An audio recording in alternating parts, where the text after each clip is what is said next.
Alright, so today we are going to look at the one new concept in hardware implementation, which is basically called resource sharing.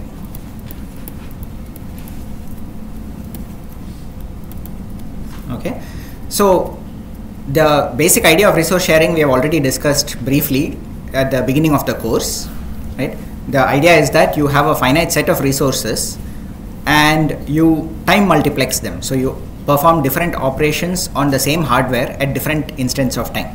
Okay, so this is sort of the exact opposite of what we were doing to improve throughput in the case of the parallelism and pipelining transformations, right? So just to sort of recap quickly how we got here, right? First we looked at representations of signal processing systems as data flow graphs. From there we said, okay, the ideal best case throughput that we can get, assuming infinite amounts of hardware availability, is determined by the iteration period bound. Okay, moving on from there we said, okay, if I don't have infinite amounts of hardware, what can I do? I can basically come up with an analysis which basically says, okay, assign a single piece of hardware to each functional unit or an actor, and then determine the critical path. That critical path in turn determines how long it takes for one iteration of that data flow graph to complete. Okay, once I have done that, then comes the question of how do I get my critical path closer to my iteration period bound, or in other words, improve the critical path. And the way that we did that was two approaches we used. One was to parallelize the computation, use more hardware. Alternatively, we said, okay, I don't want to add more functional units, I will add only registers, and by means of pipelining or retiming, basically moving registers around inside the data flow graph, I can reduce my critical path.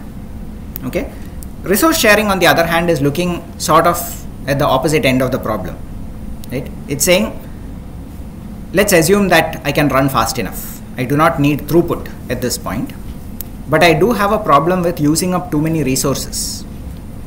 I do not have the amount of hardware that is required in order to implement a completely parallel implementation or a fully dedicated architecture where each actor has a hardware unit associated with it. Okay, so to understand this better, let's start with a very simple example and then we'll move on to a more complex example. The example that I'm going to consider is just y of n equals a of n plus b of n plus c of n. Okay, the sort of trivial fully dedicated architecture for this system would look something like this. Assuming that the hardware that's available to me is adder blocks that are capable of adding two values at a time. Okay, so that's a sort of fundamental assumption that I'm assuming over here. I'm not stating it, but or rather in this case I'm just stating it, but keep in mind that there are always some such assumptions that you are making before you even start with an architecture, right? In this case, the assumption that we are making is that we have available to us adders that are capable of adding two numbers at a time. If instead I had some kind of a hardware unit that could straight away take in three numbers, add them and give you an output, then this entire discussion would be irrelevant. So one way that I could implement this looks like this.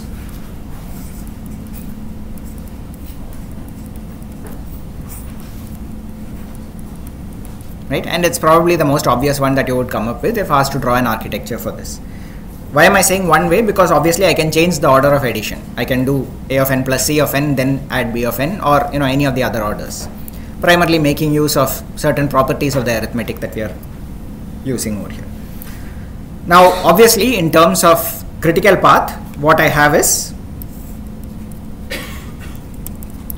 twice the delay of an adder. Okay, and the hardware requirement is two adders plus some wiring. Okay, for the most part, at least as a first cut, we are going to ignore the wiring, right? I'm going to assume that the bulk of my area in my design is going to be occupied by the adders themselves. Now the interesting thing is, actually in modern designs that is not really true. Okay, in modern ASIC design we have now reached a stage where the interconnect right, the wires that connect different hardware modules together, occupies a very significant amount of space and accounts for a very significant part of the total delay through the circuit. Okay, so we in fact are hitting cases where the total speed at which a system can operate is not limited by how fast the individual gates can operate, but by how slow the wiring between them is. Okay, but I'm going to ignore that for now and assume that if I have two hardware adder units, they dominate my area. A lot of this analysis sort of makes assumptions of that sort. In other words, it makes the assumption that my primary goal is to reduce the number of such hardware units. Okay. Later on, we can sort of see, okay, if I don't have that, if I actually want to reduce wiring, if I want to reduce the number of multiplexers and all, how do I handle it?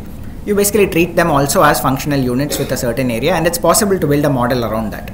But to keep things simple, I'm going to just assume that the number of hardware units, the number of adders, is what is going to be my primary determinant of area.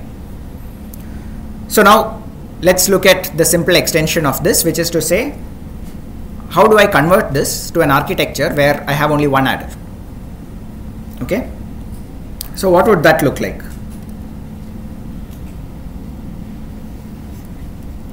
I have one adder available to me. What can I automatically say at that point? Is it possible to do both A plus B plus C in a combinational manner in a single clock cycle with one adder? By definition, no, right? Because the whole idea of a combinational unit is if you change its inputs, the output is going to correspondingly change and respond to that. Okay, so the only way that I can get something of this to work is I add A and B in one clock cycle, save that value somewhere, and in the next clock cycle I apply that as one of the inputs and C as the other input. Okay, so automatically it means that I have one number which I'll just label as n over here, right, which is the minimum, or rather the number of clock cycles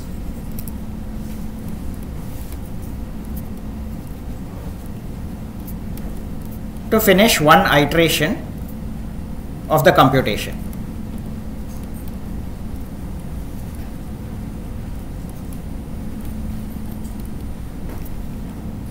Okay, and in this case I know that I need to do two additions. I have only one piece of hardware, one adder.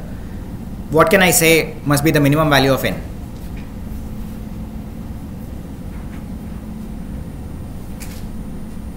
What is the minimum value of n? I have two additions, one adder, 2. Okay, so n must be greater than or equal to 2, right? I need at least 2 clock cycles because I have to do 2 additions. On the other hand, the interesting thing is all that I can say is n is greater than or equal to 2, because if I gave you 3 clock cycles within which to finish this, you can still get the job done. Most likely one of those clock cycles will be wasted. You won't do any useful work during that time, but the answer won't be wrong. Okay, that's why we are writing n greater than or equal to 2 and not just saying n is exactly equal to 2. Alright, so in order to implement this A of n plus B of n plus C of n over a period of 2 clock cycles, my architecture is likely to look something like this. I have 2 inputs, therefore I will just mark them this way. And clearly at each clock cycle I need to change what is coming in as the input. The simplest way to do that is to use multiplexers. Okay, and what I can say is whenever the multiplexer select signal is equal to 0, right, I am going to apply A of n and B of n over here. Okay, now in order to complete the architecture, what I am going to say is take the output of this adder. If I directly connect that back to one of the other multiplexers, that doesn't work because I will end up with a combinational loop. Okay, so I can't do that. So instead what I'll do is I'll just put a register out here. Okay, take the output of this and say now what happens when the select signal of the multiplexers is equal to 1, right? I'm going to feed C of n in there and the output of this register to the other multiplexer. Right? Keep in mind that I could have switched it around. I could have fed the output of the register to the top multiplexer and C of n down here. The result will remain the same. But the hardware architecture actually changes because the wiring that you have will actually be different in the 2 cases. right? So it's not that these two architectures are exactly identical, but we'll skip over that for now. We are not going to bother. One last question to be answered: where and when do I get the output? Okay, so what I'm going to say is I will further have one signal out here which I will call y of n, right? And if I directly take the output of that register, that's not really the value that I want for y of n, right? It's going to give me the wrong value because that register on one clock cycle is only going to have the value a of n plus b of n. That's not really the output that I want. So instead what I will do is I will use a switch, okay, and say that this switch will be closed for certain values of this select signal. Okay, so there's one select signal that goes to all three of these units, to the two multiplexers that are feeding into the adder and to the switch that is determining when the output can change. Okay, so in order to understand the operation of this a little bit more clearly, let's look at the individual signals as they are going forward. Okay, so I'm going to basically label each of these nodes. I'll call this in 1, this in 2, this one I'll call it out, this signal here I'll call it R out, and this one I will call Y. Okay, so now let's look at the different signals as time progresses.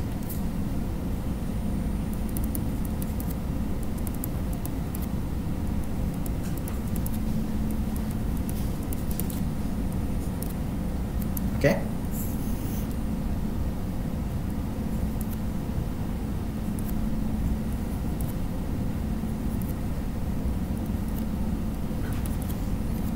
so what I've got over here is the top is basically showing the time instant, right, the clock cycle number, obviously starting from some arbitrary point in time and then progressing from there, 0, 1, 2, 3, etc.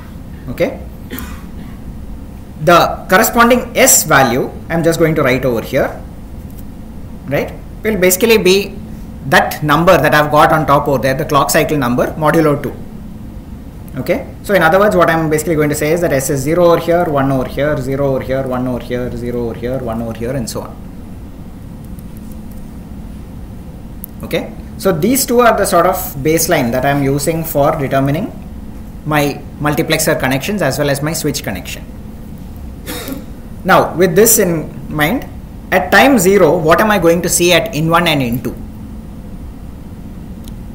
The select signal is equal to 0. Therefore, the multiplexer will choose the top branch. A0 and B0 will come as in 1 and in 2. Okay. Right. I'm writing A0, B0 for A of 0 and B of 0. It's the same thing. Okay. And what this means is, with some short combinational propagation delay, during that same cycle, out will take the value A0 plus B0. This is combinational. That's why I'm putting it in the same clock cycle. Okay. What can I say about R out? At time 0, I simply don't know what it is. It's X, undefined. So I'll just leave it blank. Similarly, Y also I don't know because I don't know what was the previous state of the register. Okay. Now move on to time 1. Select signal has become equal to 1. Okay. In 1 is going to be equal to C0. Okay. In 2 is going to be equal to the value of R out. So I first need to know what is going to be in R out. Okay. And that essentially is coming from here. Right, because after all, R out is just whatever was there in out in the previous clock cycle. And that in turn is going to be present here.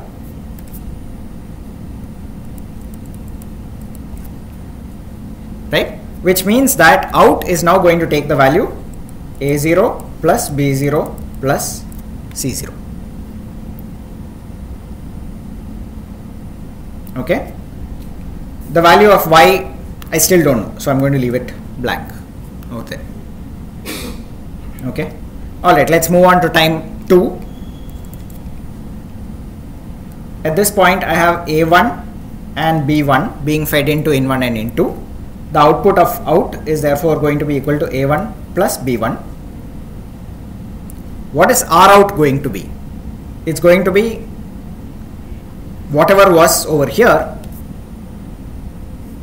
is going to come down, right? So R out is going to take the value A0 plus B0 plus C0. Okay. So this incidentally tells us, okay, this is a good time to take the value in R out and switch it over to Y.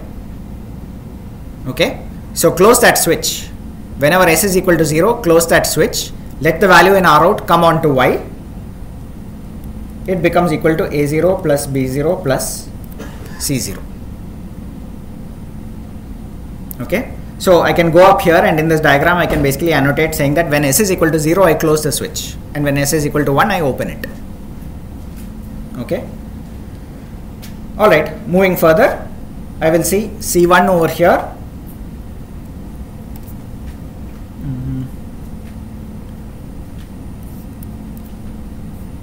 This value A1 plus B1 will come down here. That in turn will show up as in2, and that in turn will give me my output of A1 plus B1 plus C1 over here. I should make sure Y does not change or is at least declared invalid at this point. Okay, so my simplest thing to do is just leave it blank. Okay. You can correlate this with our description of the so-called axis stream interface at some point, right? I mean, the axis stream interface, what does it say? Essentially, it says that if my valid signal is not equal to 1, don't consider the output. That's pretty much what I'm saying over here. When S is equal to 1, ignore what I see at the Y wire.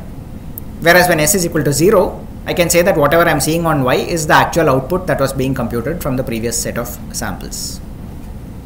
Okay, which is why I'm just sort of saying that I can leave this blank. Another way of doing it would just be to say that when S is equal to 1, don't allow the value of Y to change. Don't let it reflect the value of R out. So you put a latch over there with half the frequency if necessary. That's all. Okay. We can take this further at time 4. Essentially, I would have A2, B2, A2 plus B2. This would become A1 plus B1 plus C1, which in turn would come through to Y. Right, and at the next time instant I would have C2, A2 plus B2, A2 plus B2 plus C2, A2 plus B2, and Y should remain blank. And in this way, the entire sequence continues. Okay, so in other words, what we can see is this is what our hardware architecture would look like, and this time sequence that I have drawn below shows how it evolves with time, right? As each time instant passes, the select signal switches between 0 and 1, and depending on that, the multiplexers as well as that switch which is commutating the output will decide what value actually needs to come through to each place. Okay. Now, a trivial extension of this would actually be to say, what if n is equal to 3? Right? Nothing prevents me from creating an architecture that basically looks something like this.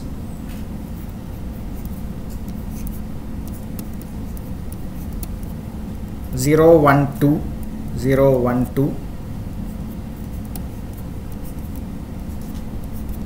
Okay, etc. Right? Whatever, I can do anything that I want over here. So for example, I can just continue to feed A of n, B of n at time 0. Right? Similar connections could have been made. I can use time 2 if I want instead. Okay. But there are some question marks over here. So for example, if I connect it at time 2, what happens at time 1? Okay. And more importantly, the output that was generated at time 0 straight away came out at R out at time 1. What will be there at time 2? I don't know. It doesn't correspond to any input because I have not specified what is there at time 1 on the inputs to the adder. Right? So if I want correct functionality, what I will actually need to do over here is to say I need to add one more register. Okay. Now what will happen is at s equal to 0, this will get an plus bn. At s equal to 1, this will get an plus bn, and at s equal to 2, this will get an plus bn, which in turn will come over here and get added correctly with the cn which is coming in on s equal to on the other input of the adder. Okay, so in other words, what ended up happening over here was I needed to add one extra register out here. Okay,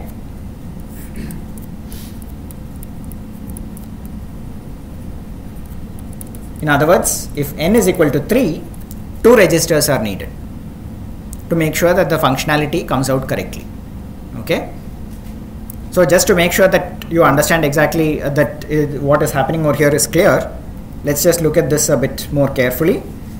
I'm just going to write down the main parts of the sequence. I have A0, B0,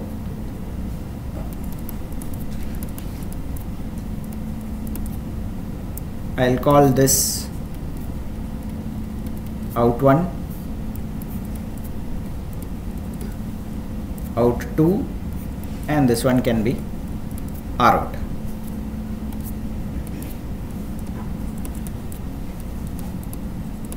So out1, out2 will basically, out1 will be A0 plus B0, which at time 1 will come here to out2, and at time 2 will come here.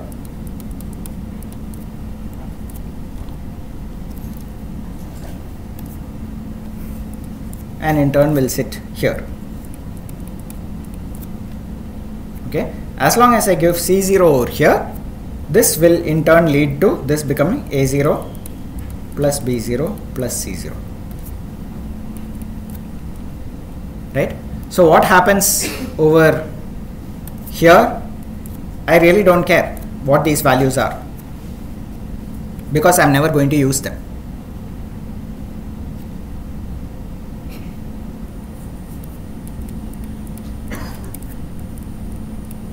Okay, so clearly this is, so two parts to this. One is functionally this is correct because I have made sure that the A0 plus B0 as well as the C0 came at the correct instants of time so that the computation happens properly. But it is also a waste because I ended up using 3 cycles when 2 was sufficient. So why would I do something of this sort? Probably never. You're not likely to actually want to do something of this sort, right? This was only a demonstration to show that if necessary, functionality can be achieved, required functionality can be done correctly. Okay. On the other hand, it also tells us something more, that there is this business of finding out the number of registers that I need on different edges. How long do I need to store a certain value before it gets used? Okay. Because clearly, unlike a purely combinational circuit where I just give all the inputs and everything just gets computed and comes out, over here I am doing partial computations and I am storing them somewhere.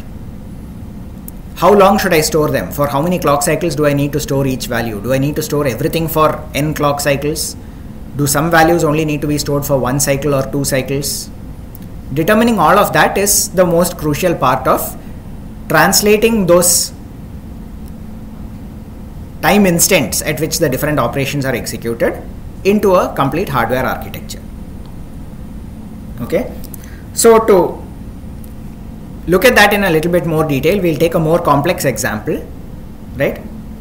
But before we get into the details of that example, I'm essentially going to define a couple of terms over here in terms of the hardware units that we are going to assume are available to us. Okay.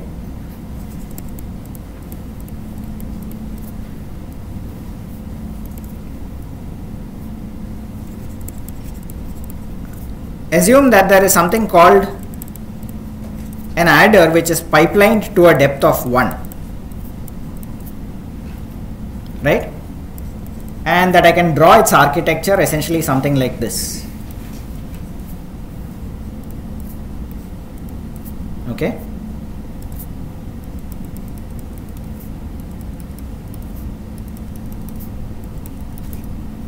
So this is essentially what the unit looks like. It has 2 inputs, 1 output. When I say that it is pipelined to a depth of 1, all that I really am saying over here is the 2 values are added and stored in a register. So whatever comes out of this hardware module is what was sent in as the inputs to the adder 1 clock cycle earlier. Okay. In terms of Verilog, you can think of it very trivially. It's, it would be like one module which says always at POS edge clock, out is equal to A plus B. Okay. I'm going to, in terms of the multiplier, I'm going to assume that I have a multiplier which is pipelined to a depth of 2.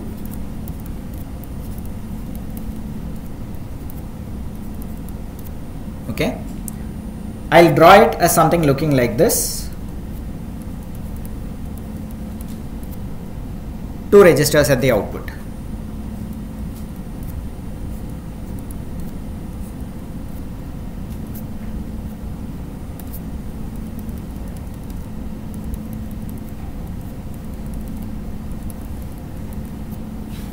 Okay. So what does this mean? Why would I ever create a multiplier like this where I have a multiplication and then follow it by 2 registers? The point is, most likely that's not how it is implemented internally.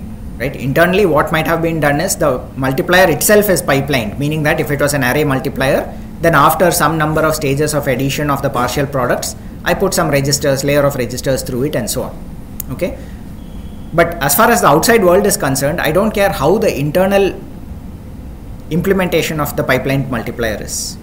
All that I care about is after I give an input, a pair of inputs, it takes 2 clock cycles before the corresponding output is generated. Okay.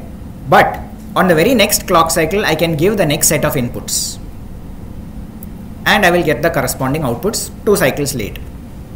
Okay.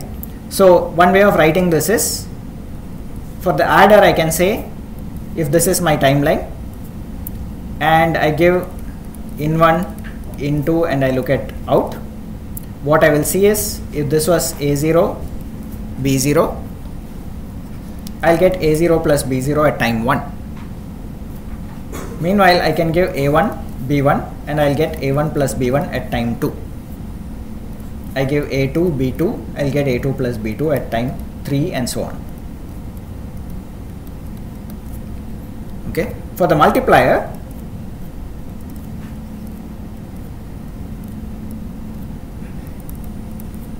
if I have once again in1, in2 and out, I give A0, B0. When do I get the output? At t equal to 2, not at 1. Okay, so I get it here. But I can give A1 and B1 here. And the output will come here. Okay, I can give A2, B2 here. Output will come here at time 4 and so on. Okay, so in other words, there is a latency equal to 2, initiation interval is equal to 1. Okay, that is essentially the meaning of these statements, pipeline to depth 1 and pipeline to depth 2. Okay, obviously the fact that the adder is pipeline to depth 1, multiplier is pipeline to depth 2 are incidental. They are not really relevant to the discussion, but they help to sort of illustrate a point. That's all. So that's why I've chosen those numbers. Okay. With this in place, what we now need to do is, supposing I have 2 edges in my data flow graph, right, like this. Okay,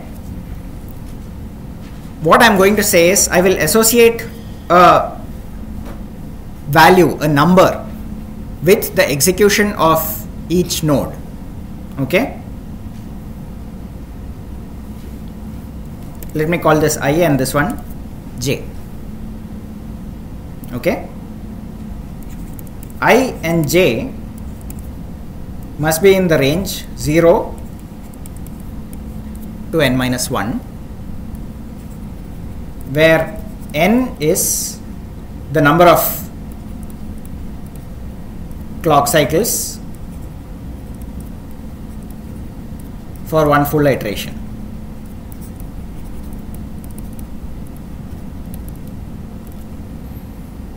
Okay, so in the previous examples over here n is equal to 3, in the original one n is equal to 2, the number of cycles that I take to finish one iteration.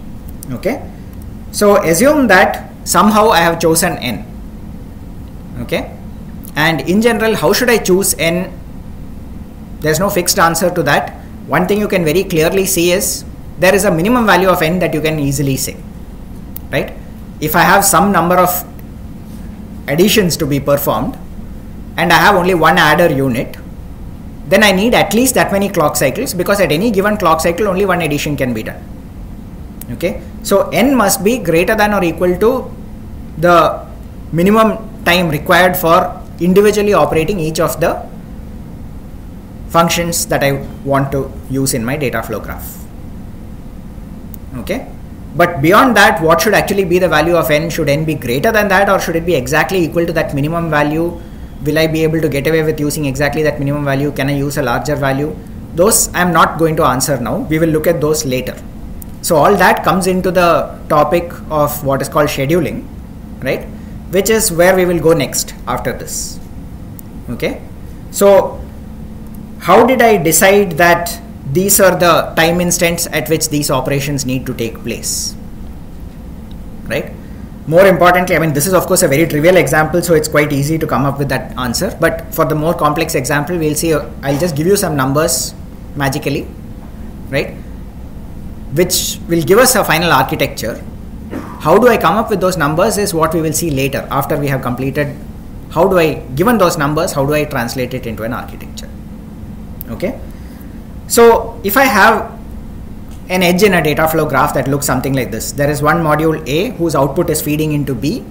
A is going to execute at time I and B is going to execute at time J, right? Then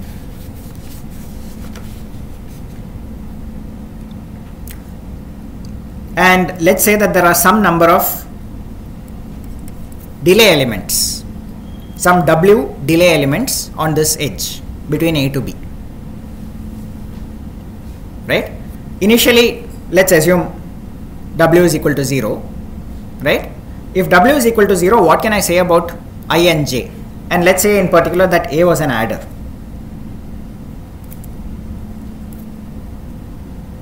What can I say about I and J? Huh?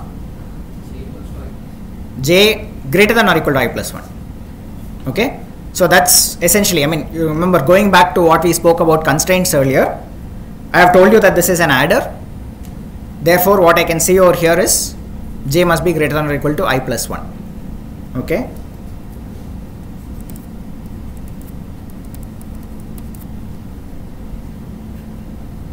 Okay.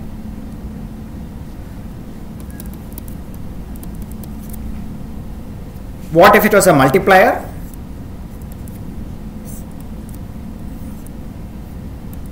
I don't care what the target is. Remember, that's why I'm just putting a B over there. Whether the target was a multiplier or an adder, I don't really care. Now in this case, what should it be?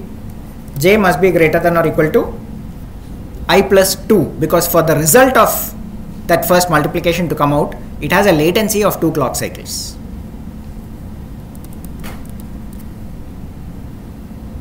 Okay, but if this was an adder, there was a delay element and this was some other unit, then I actually don't need to worry about J being greater than or equal to I plus 1, right? Now j only needs to be greater than or equal to I plus 1 minus what? Not minus 1, minus n, yn.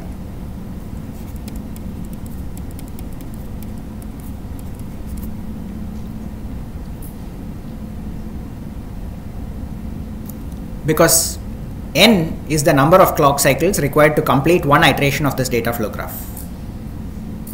Okay, which means that the previous sample corresponding to whatever is being produced by the adder and consumed by the module B, right, would have been produced n clock cycles earlier.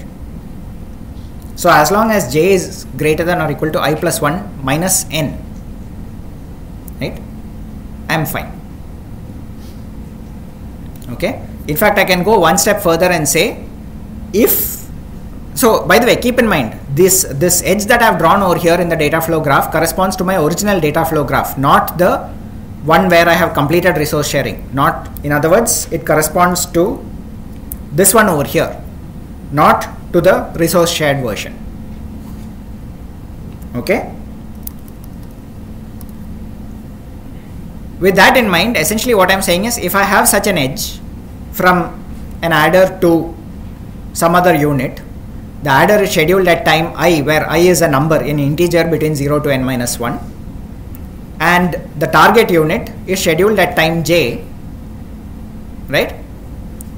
What will happen is, because the inputs to the adder were given at time I, their outputs will be produced at time I plus 1. So as long as the next unit B is scheduled exactly at time j, I do not need any extra registers to store the output. I can straight away feed the output of the adder, of the pipelined adder, directly to that next unit. Okay. Whereas if there was one sample delay, then what it says is j must be greater than or equal to I plus 1 minus n, because it was n clock cycles earlier that the corresponding sample that I need to use for B was produced. Okay.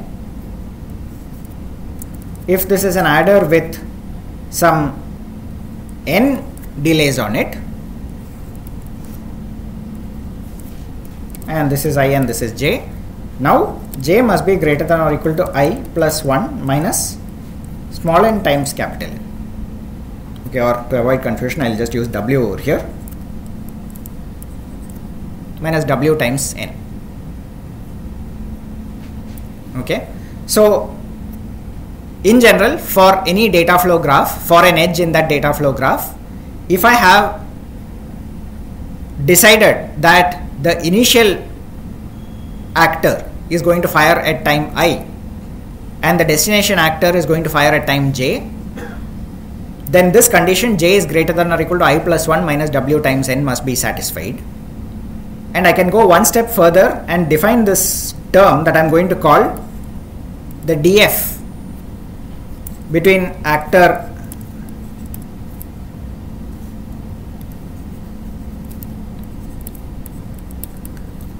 A and B is equal to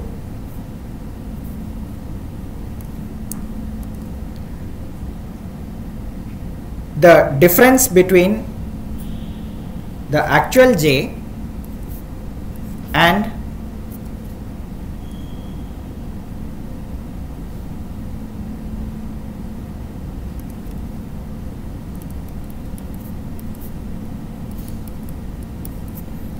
the time when it was actually scheduled. Okay. What exactly is the meaning of this will become a little bit more clear when we take up a detailed example and work through it. Okay. We'll do that in tomorrow's class because we have run out of time for now. What I want you to think about in the meantime is make sure that you understand exactly the assumptions under which we are working, right? We started off with an example of how a chain of adders could be time shared, right? I could use one hardware adder in order to implement 2 additions. I could then use that same one hardware adder over 3 clock cycles in order to do 2 additions. But now I would need extra registers to store the data until the target adder is ready to make use of it. Okay. We are extending this idea further, and in order to do that, we are making certain assumptions on the kind of hardware that we have. In this particular case, the assumptions that I'm going to make are, one is that I have adders that are pipelined to depth 1 and multipliers that are pipelined to depth 2. The meanings of those statements are illustrated by these diagrams. If I have an edge in a data flow graph and I associate certain time instants with when the particular operations can take place, right? Then I need to write certain constraints on those relative time instants. Those constraints are finally what is going to determine whether the schedule that I have come up with is valid, and if it is valid, then how does it get implemented? In particular, how many registers do I need to add into the hardware design in order to get it working properly? Okay. This we will go through using a concrete example in tomorrow's class.